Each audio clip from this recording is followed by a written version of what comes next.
السلام عليكم ورحمة الله وبركاته. أهلا بكم في قناة أسيل وأسينات، ومعانا النهارده كابتن محمد النجار، وهيقول لنا يا جماعة الحزمة بتبتدي من أول إيه وبتنتهي بإيه إن شاء الله. ماشي كابتن محمد.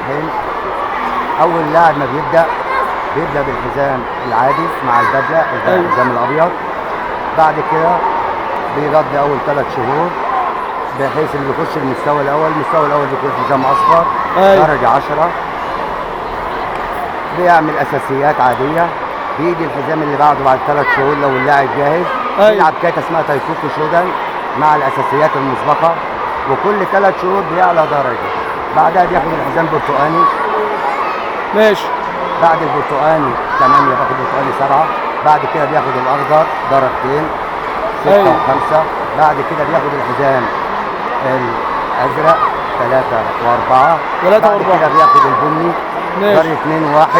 بعد كده بيبدأ اللاعب تمهيديا من الصفر، يبدأ الصعود من الحزام الأسود ل1 2 3 4 5 6 في درجة الدان اللي هو درجة الحزام الأسود. الله يديك الصحة يا كابتن محمد يا رب، ويديك الصحة على المجهود اللي أنت بتعمله.